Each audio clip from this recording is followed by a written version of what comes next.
Good evening. I would like to call our regular business meeting to order and ask the treasurer to call the roll. President Baker. Present. Mr. Brown. Here. Vice President Cole. Here. Ms. Gibbs. Here. Ms. Hudson. Mr. Peretti. Here. Ms. Reyes. Here. You have a quorum. Thank you, Mr. Treasurer, and I'd like to ask the Vice President to lead us in the Pledge of Allegiance. I pledge allegiance to the flag of the United States of America and to the republic for which it stands, one nation, under God, indivisible, with liberty and justice for all.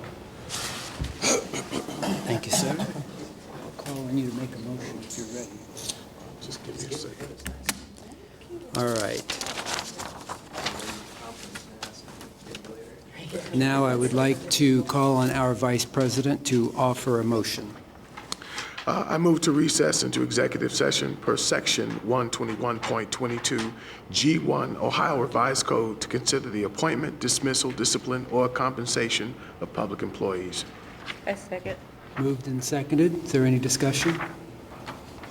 Mr. Treasurer? President Baker. Yes. Mr. Brown. Yes. Vice President Cole. Yes. Ms. Gibbs. Yes. Mr. Peretti. Yes. Ms. Reyes. Yes. That motion carried. Thank you very much. The board will now recess into executive session. We will return to this chamber as soon as possible to carry on our meeting. Thank you for your patience. All right, thank you for your patience, everyone. The chair will now entertain a motion that we adjourn out of executive session. So moved. Second. Moved and seconded. Mr. Treasurer? Mr. Brown. Yes. Vice President Cole. Yes. Ms. Gibbs. Yes. Mr. Peretti. And Ms. Reyes. Yes.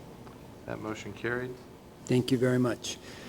Well, welcome, everyone. Thank you for being here tonight. I apologize that our executive session went a bit longer than we had originally anticipated.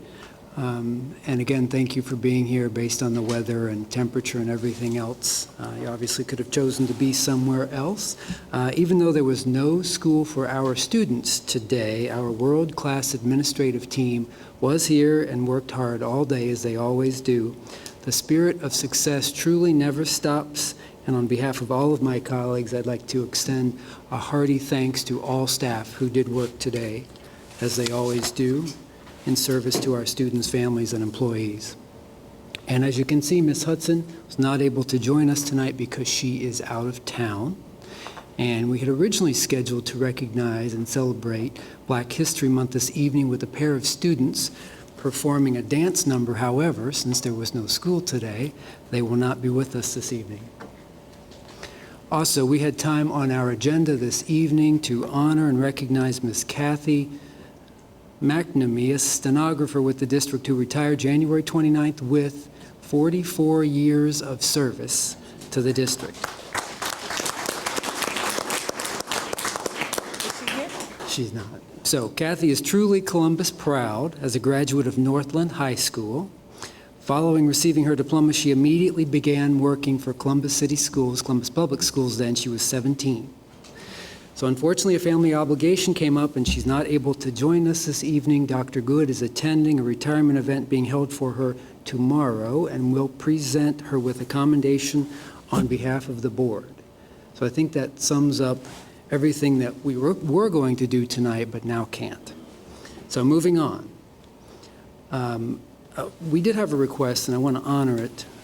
We had a request today related to a number of incidents of violence that we've seen, specifically impacting our students and their families. So what I'd like to do now on behalf of every student and every family that's been impacted by violence recently, I would like to just have a moment of silence.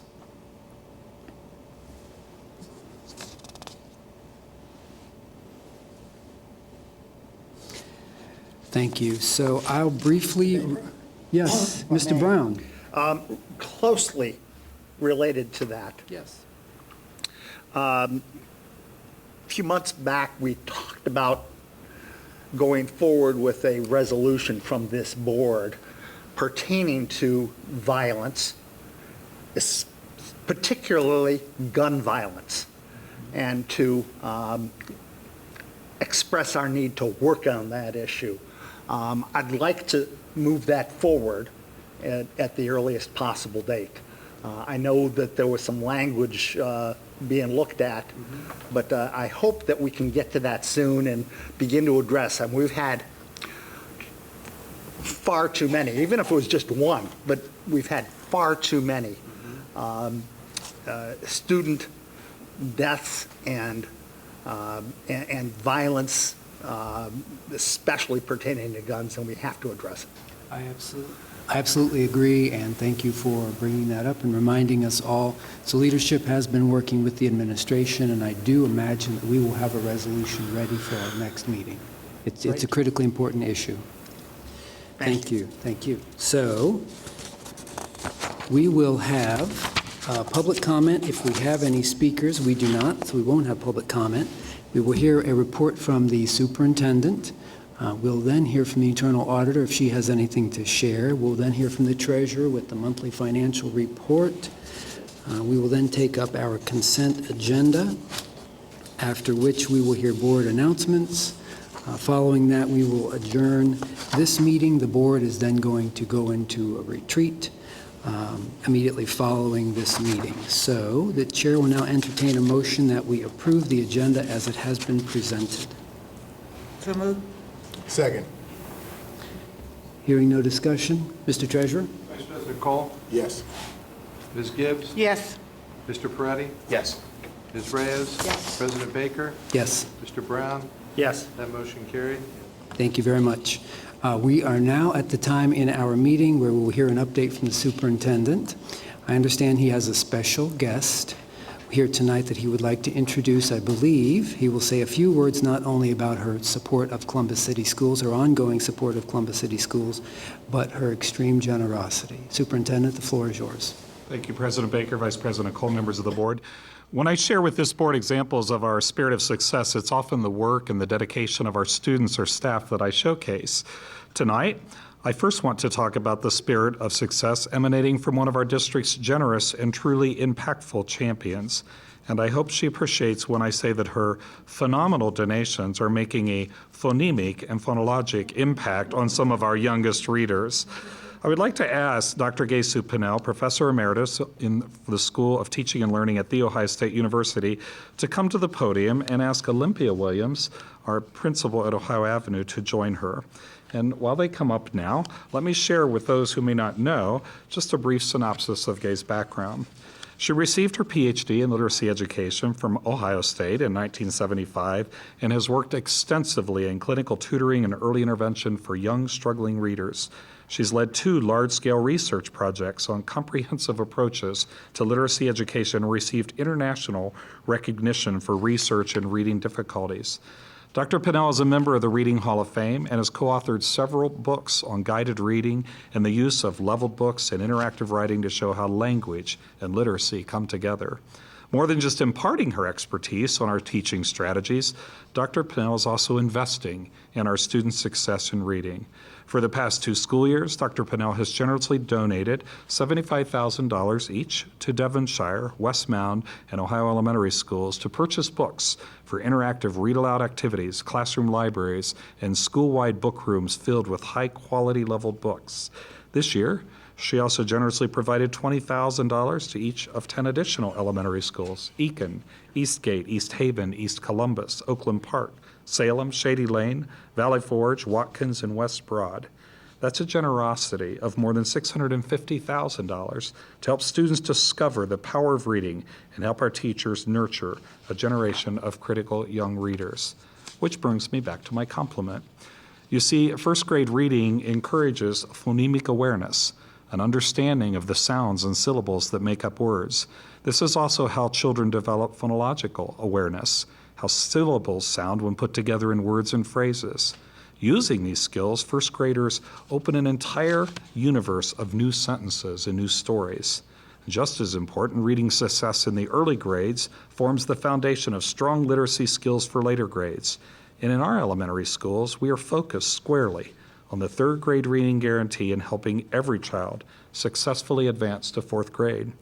As I shared with this board just last week, we are seeing the fruits of our concentrated efforts on reading, with nearly 74% of our third graders now meeting the requirements already to move on to fourth grade. And we still have 3 full months of the school year to go. So Dr. Pinnell is proof of how the spirit of success in our community can inspire success in our classrooms as well. Before we officially thank her, I'd like to ask Principal Olympia Williams from Ohio to share a few words on behalf of all the principals and staff who have been impacted by Gay's very generous gifts. Thank you, Dr. Good, to President Baker, board members of the board, and to everyone in attendance. I would ask my colleagues to stand. Mr. Joe Petit is here, principal at Valley Forge. Pat Price, principal at Devonshire. Angela Moore Tyler, principal at West Mound. And Nikki Myers, principal at Salem Elementary. It is with honor and overflowing gratitude that I offer a few words tonight to share how thankful the staff and students at all of our schools are for your most generous donation. There's a quote by Timothy Pina that says, "Philanthropy is not about money, it's about feeling the pain of others and caring enough about their needs to help." Dr. Pinnell, your book grant donation acknowledges the pain of our students who often do not have access to quality, engaging literature due to no fault of their own. Your book grant acknowledges that there are many needs in our community that are not met, and through your donation, you have helped our schools become closer to our goal of not only closing achievement gaps, but also opportunity gaps that exist. There are no excuses in our schools as to why students cannot be engaged in not only reading, but rich, holistic literacy experiences that will continue to have an impact on them far after they leave our elementary schools. Your donation has provided a clear message to the staff and students at our schools that they matter and that each and every one of them can experience success if they take advantage of the opportunities that have been afforded to them. We have books everywhere, and I do mean everywhere. Each student has a book box full of books at their own reading levels, and many students are sneaking books into their book boxes that are above their reading levels because they're so in love with the books that the teachers have shared with them. This year, our school especially has a focus on writing, and each student also has opportunities to write daily about the wonderful literature that they're able to read. Thanks to you, Dr. Pinnell, we have the tools to not only educate our students, but to motivate them to become good readers, which opens up a world of opportunities, not just for our students, but for generations to come. Even though I have personally thanked you for your most generous gift, it is with honor that I publicly acknowledge you as a person, as well as your gifts to our school. And please know that words cannot express our thanks, but we promise to be good stewards of your gifts and know that you have made an impact on many children's lives in Columbus City Schools. The students refer to Dr. Pinnell as the book lady. So even though they are not here, on behalf of all of the elementary schools, we say thank you, thank you, thank you, book lady. Thank you so much.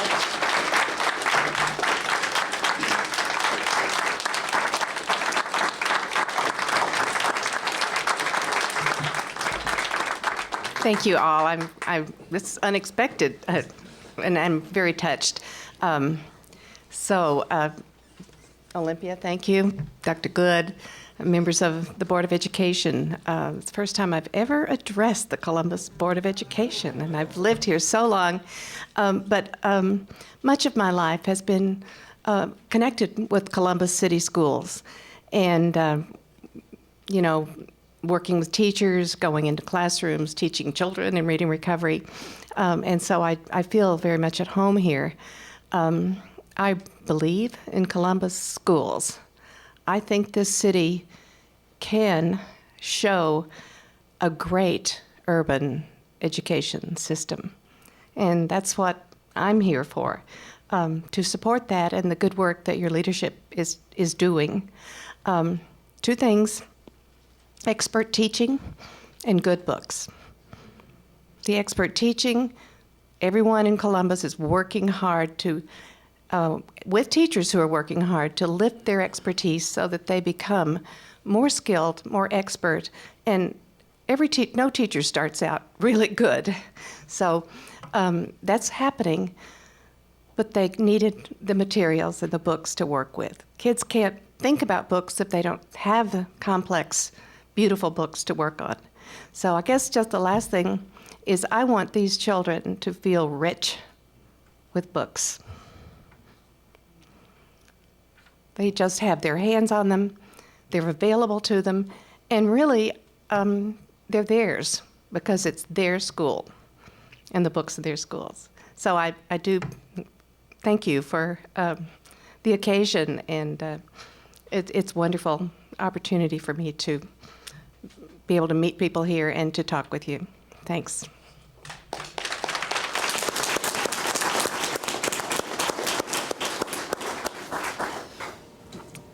Mr. Superintendent? Again, thank you, Gay Sue. And so I was a student when you were teaching at the Ohio State University. It wasn't the Ohio State University then, it was just Ohio State University, and your work then. Oh, is that right? So they just dropped it and then added it back later, huh? But yeah, I admired your work then, and it's so wonderful to be acquainted with you. Again, thank you. And our student, staff, and district leaders say thank you. You truly are an impactful component of our spirit of success. Another note I'd like to share, if I may continue, as we celebrate our achievements in the classroom, I also want to recognize our students' successes outside the classrooms in the field of sports. This past week, we've seen tremendous examples of good sportsmanship and high-quality competition at the highest levels as our winter teams competed in City League championship games. So first, in girls bowling, the City League champion is Briggs High School, and the runner-up was Whetstone. And I believe Briggs has won this title before. And in boys bowling, our champion is Beechcroft with the runner-up of Northland. And in both girls and boys swimming, the City League champions are Whetstone with runner-up being Centennial. I went to the wrestling championship this past Saturday, and that award went to Walnut Ridge with the runner-up of Whetstone. And then also had the privilege to attend both the girls and the boys basketball game. The girls City League champs this year are Afrocentric with runner-up Northland. And in a close game this past Saturday that really showcased two great teams, our boys basketball champion this year is Northland, just edging out by 1 point Walnut Ridge. And these athletic achievements represent more than just a celebration of sports, but also a recognition of the great impact these activities have on engaging our students and families, providing extraordinary educational value and furthering their social, cognitive, and emotional growth, and for some students, offering the opportunity for scholarships that open the door to higher education. Sports is a part of the spirit of success, and all of our student athletes are commended. And with that, I thank you, President Baker. Thank you very much, Superintendent. So, and I would be remiss if I didn't add the board's gratitude to Dr. Pinnell. Thank you very much for everything you've done and continue to do for the district. Thank you.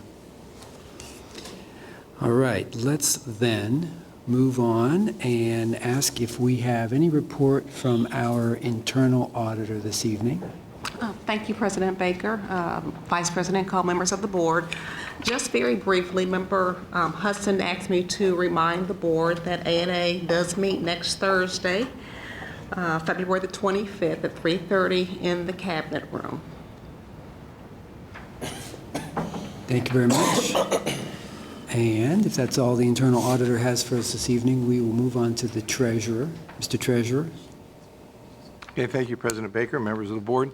Last Thursday, the Finance and Appropriations Committee met, and the financial report was the least item of, as far as the topic of discussion for that meeting.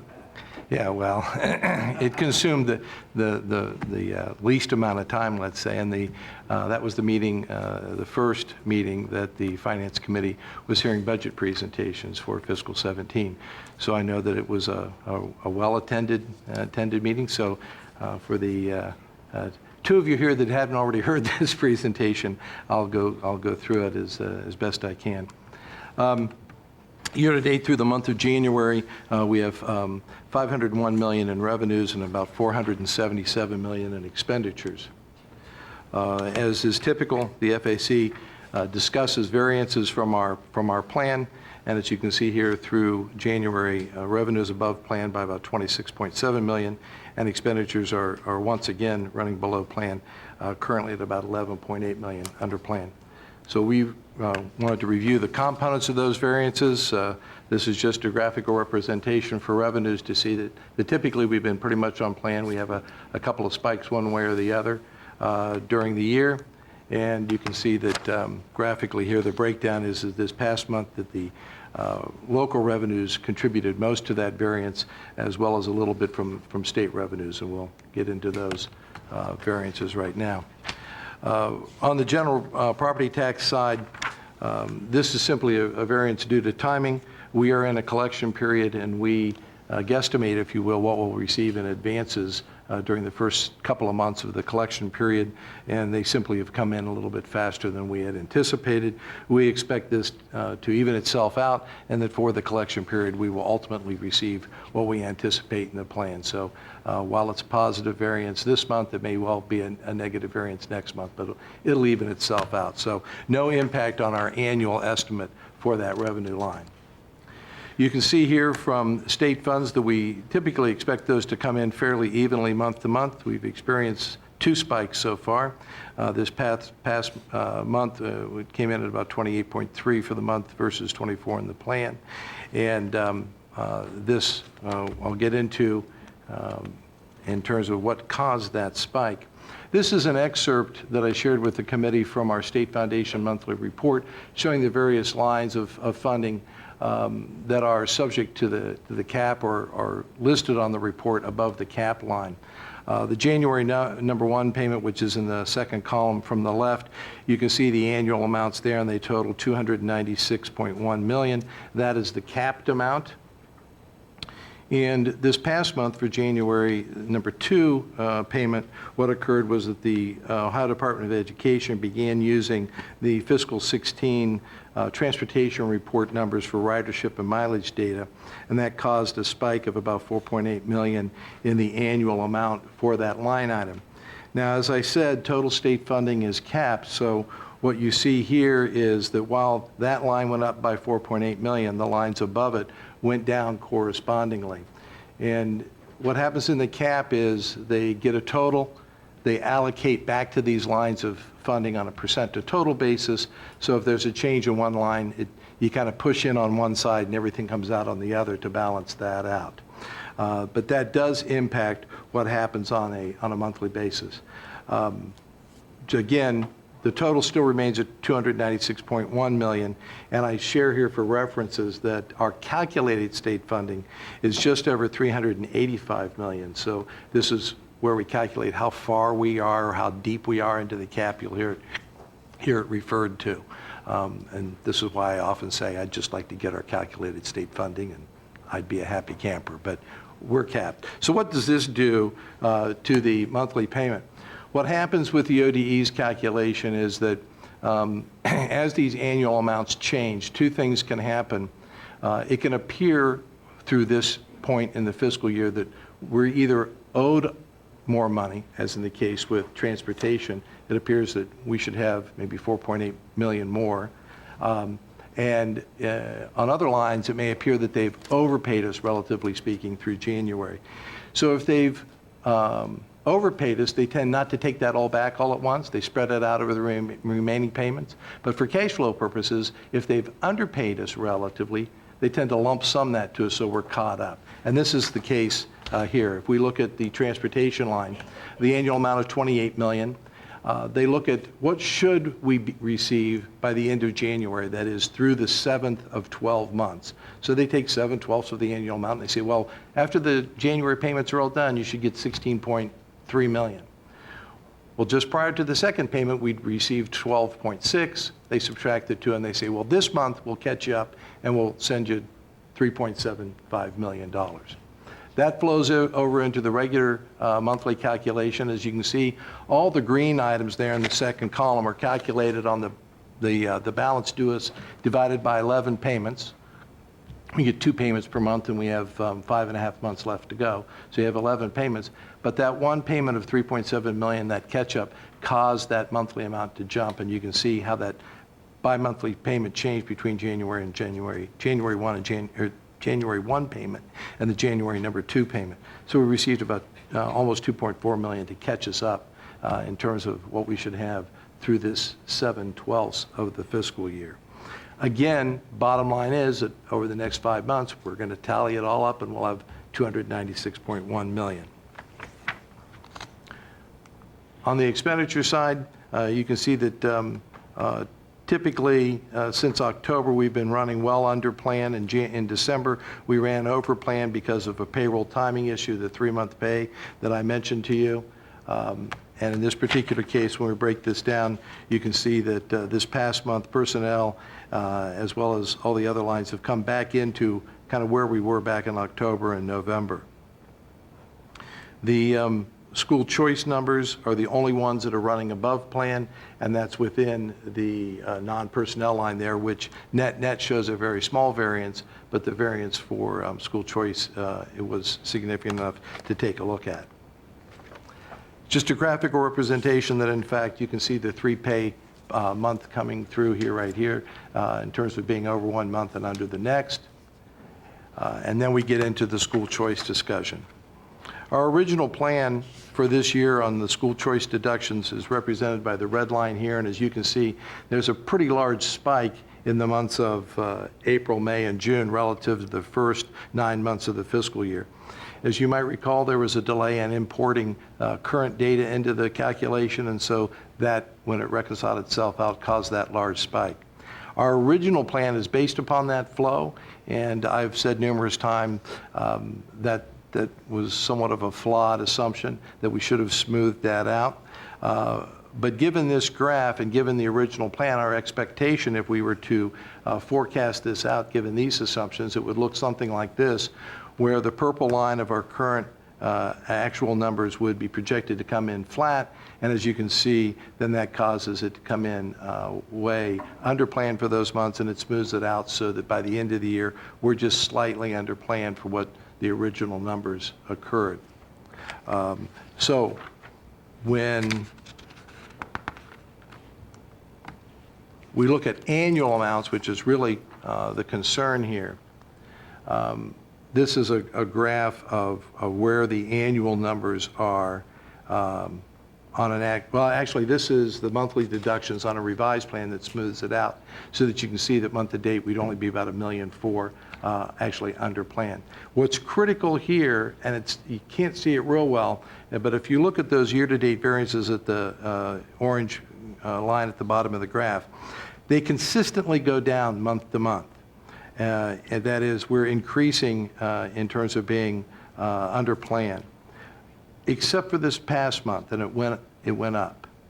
And so that caused us, as we do, to look at the annual amount. This is the first time that the actual dollars have exceeded this revised plan for the month. So we look at the annual dollars to see if there's been an impactful change. Our appropriation for the year is $163.1 million. That's what the plan is based upon. That's what the board approves as an appropriation last June. And I have listed here what the annual amount is in every one of the monthly reports up until January 2. And as you can see on the right-hand side, it appeared all the while that the annual amount to be deducted was below the amount we had appropriated, which is good. We had enough appropriated, 2.9 million, 4 million, 3.6, roughly about 4 million for the last, 11 months. When we got to the January number 2 payment, it was the first time that that annual amount listed in the foundation report went above what our appropriation is by 300,000.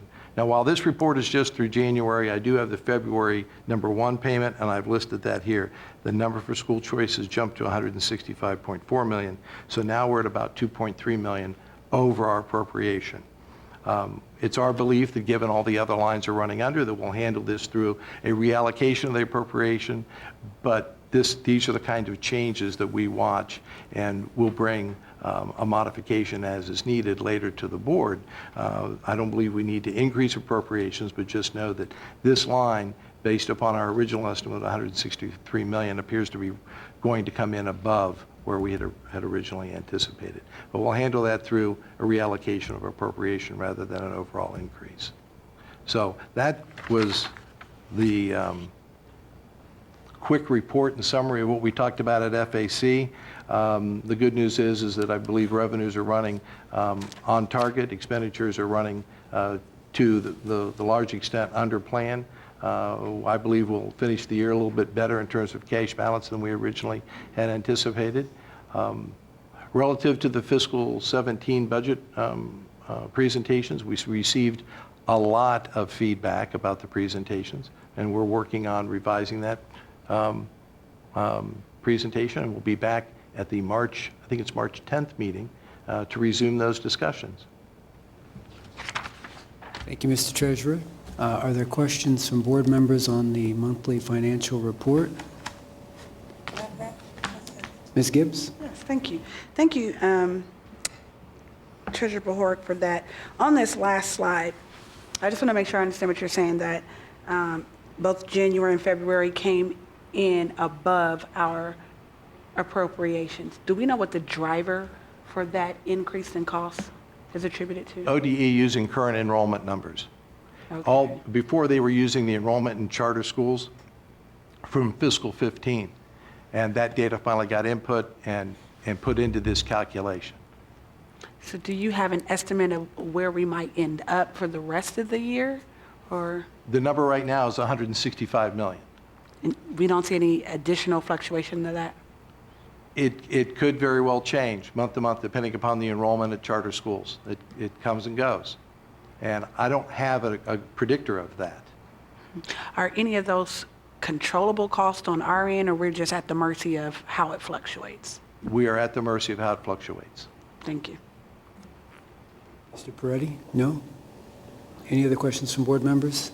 No, just, Mr. President. Yes, Mr. Vice Thank you President. so much for explaining that. You did a wonderful job as well in FAC of explaining the accounting aspects of things and how we are actually appropriate and why we see these vacillations and what we otherwise think we would receive and how it flattens and evens itself out. So you made it very, very comprehensive. Thank you. Good. You're more than welcome. The other Anything thing, else? Yes. the other adage to the committee, there was a very rich discussion. I thought it was a great presentation that the administration had brought forth in terms of your aspirational budget. Again, I look forward to seeing what we see come forward out of that on the 10th of March. But I think it was a very robust discussion around what's plausible, what isn't, and how we want to see things presented moving forward. Thank you. Anything else, Mr. Treasurer? No, sir, other than there's a lot of work being put in on this budget. I will say that. Folks are spending hours upon hours preparing their budgets. This is the first time that we will have prepared 5 years of this budget. As you recall, Director Gooding has been driving this process to do that modified zero-based bottom-up kind of a planning process. Last year we did 1 year. This year we pushed forward with having folks put together 5 years. And with that information, that will then feed right into the 5-year forecast. So the forecast and all that we do from a budgeting perspective will be driven by the programming that we have here. And you might ask, well, that's as opposed to me doing it on a trend analysis. We now have programmatic substance behind the numbers that are presented. So I think that this is excellent. But it takes a lot of work and a lot of time. Without belaboring, Yes, I Mr. just want Vice to add President. that the budget does set a clear set of priorities. So again, this is very much a behavioral kind of budget. It looks from a priority level at where we're trying to increase areas, whether it's professional development, teaching and learning. I just look forward to the final piece and what we see. But it was very good, very granular in a lot of ways as well. So we got a chance to see from an OPU perspective, down to the dollar, exactly what it is that we're making expenditures on and why. So thank you. I look forward to seeing it on the 10th. Very good. The chair will now entertain a motion that we approve the consent agenda as it has been presented. So moved. Well, second. Moved and seconded. Are there questions on any items of legislation on the consent agenda this evening? Any questions or comments on legislation from board members? All right. Mr. Treasurer? Ms. Gibbs? Yes. Mr. Peretti? Yes. Ms. Reyes? Yes. President Baker? Yes. Mr. Brown? Yes. Vice President Cole? Yes. That motion carries. Thank you very much, Mr. Treasurer. Mr. Superintendent, I beg your pardon, Mr. Peretti. Comment. I just wanted to say, as we always do when we have donations, we did receive a few donations, and just wanted to say thank you for those donations. We're always very happy to receive them. Appreciate it. Thank you. Mr. Superintendent. Thank you, President Baker, Vice President Cole, members of the board. Just to direct your attention to working in a higher job classification this evening, the board approved Robert Collins to serve as interim director of safety and security in the absence of Chris Ward, who's on leave at this point. And so congratulations, Robert. You can stand up. Where are you? There he is.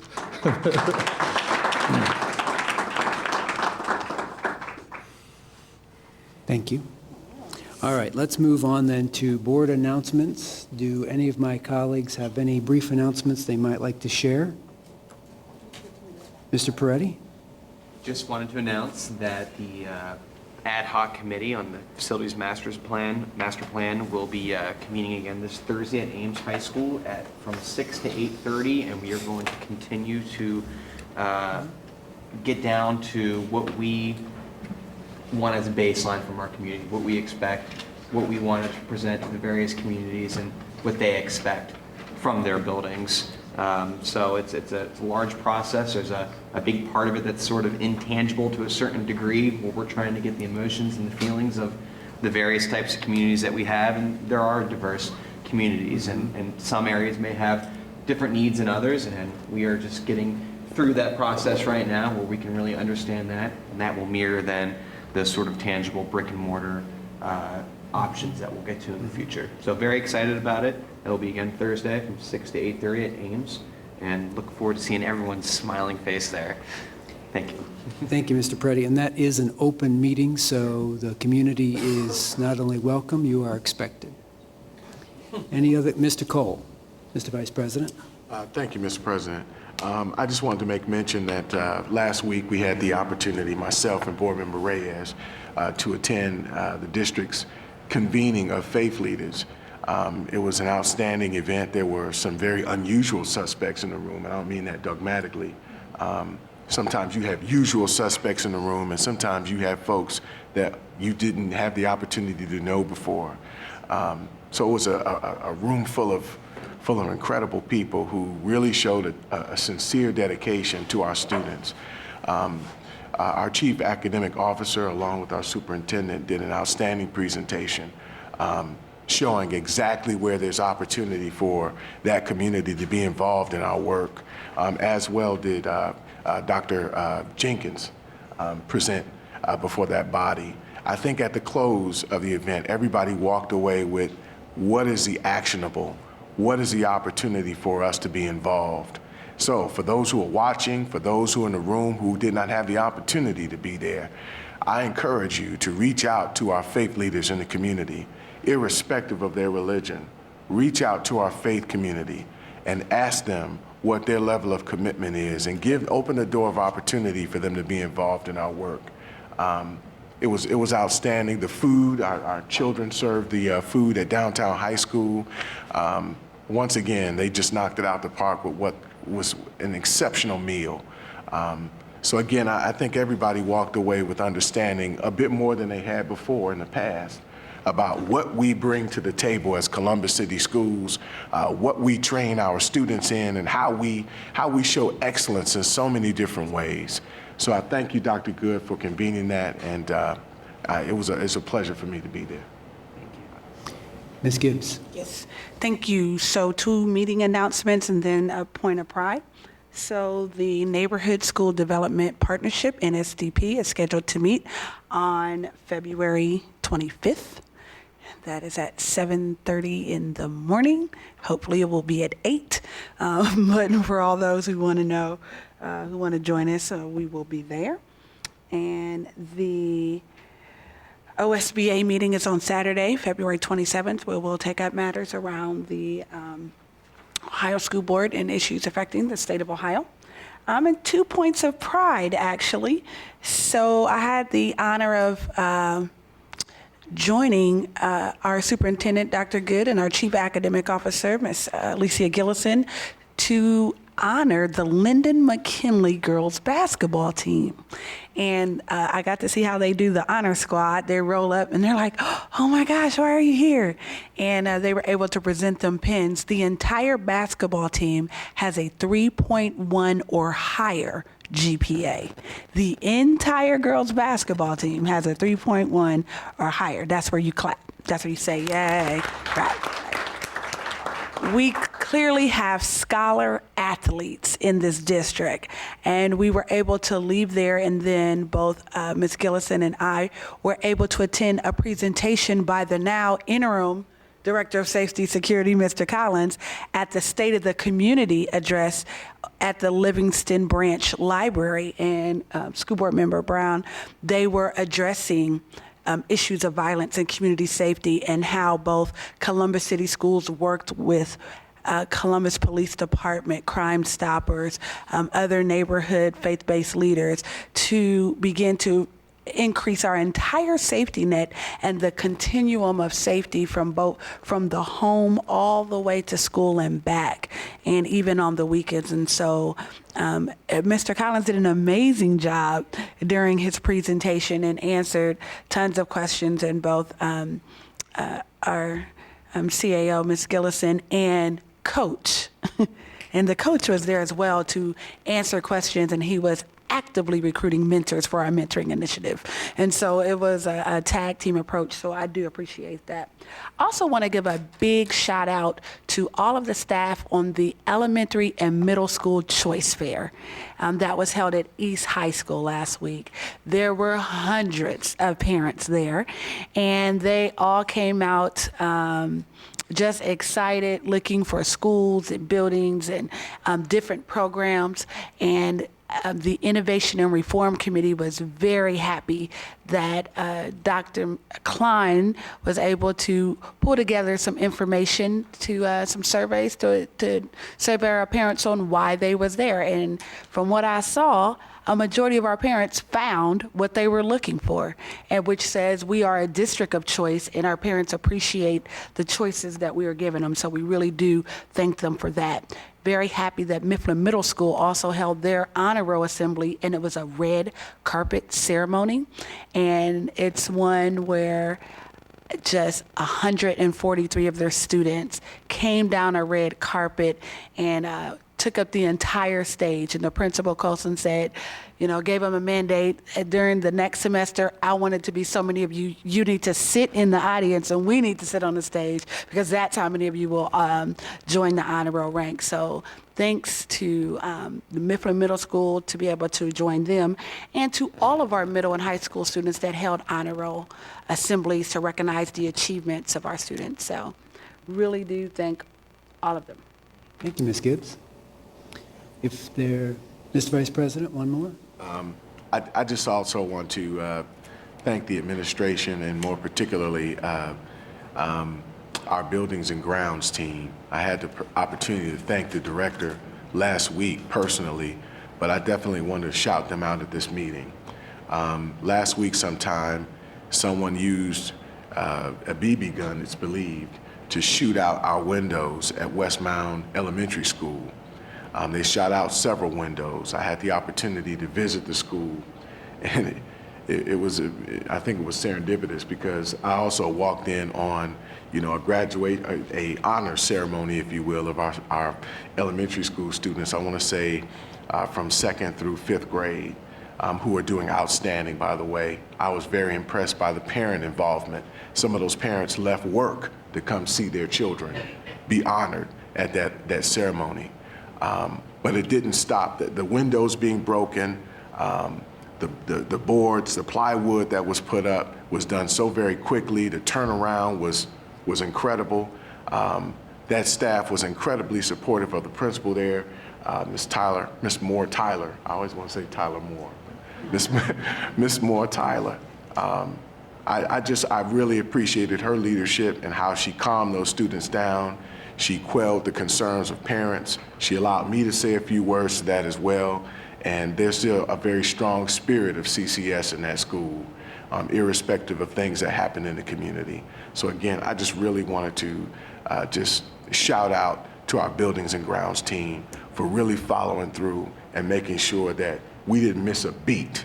We didn't miss one beat at Westmount Elementary School. Thank you. Thank you. Ms. Gibbs? And the last shout out is to the Columbus City Schools app that pushed me a notification this morning that school was closed. So thank you for the team. Thank you, Dr. Good, for the early call. People don't understand when we need to close schools and all of the factors that go into it. But download the app, and you would have got this pretty little snowflake icon that said Columbus City Schools are canceled for today, as well as the push notification that said the afternoon activities were canceled as well. So thank you for the investment in that technology, because it really came in handy to get that message out to everyone, in addition to all the usual channels. Get the app. Thank you. All right, if there's nothing else for the good of the order, except hearing from the superintendent? President Baker, Vice President Cole, members of the board. I'm going to actually ask our Chief Academic Officer to make the next introduction.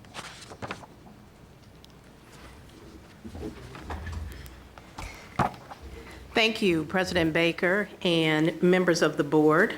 Tuesday, February the 23rd is a very important day in Columbus City Schools, and I am going to invite the Executive Director, Peggy Cleary, up to share this information. Hi, Peggy. Real quick, but it's exciting. So good evening, President Baker and members of the board. We offer quality programming that prepares students for in-the-demand jobs, as well as college credit while they are in high school. And on Tuesday, we have an open house for both career centers at Fort Hays and Columbus Downtown for all to see the programs that are offered. We have sent out many invitations, as well as doing voice dialers out from 6th grade to 11th grade so that parents can see what's coming forward. And we just hope that you will come and join the excitement. At Fort Hays, we're going to have a pre-meeting about 5:30 for business and industry. They're coming, and there's things like the tiny house will be on display, and all of the teachers and students doing different activities. So we ask that you might want to attend. Yes? Thank you for that. And I'm very excited about this. Where can parents find information about which programs are offered at which career center? We will have it up on the main website. I brought this, so this will be an attachment where the parents can go and see the actual programs at each site. And they can go there very close, so you can hit both campuses on the same evening.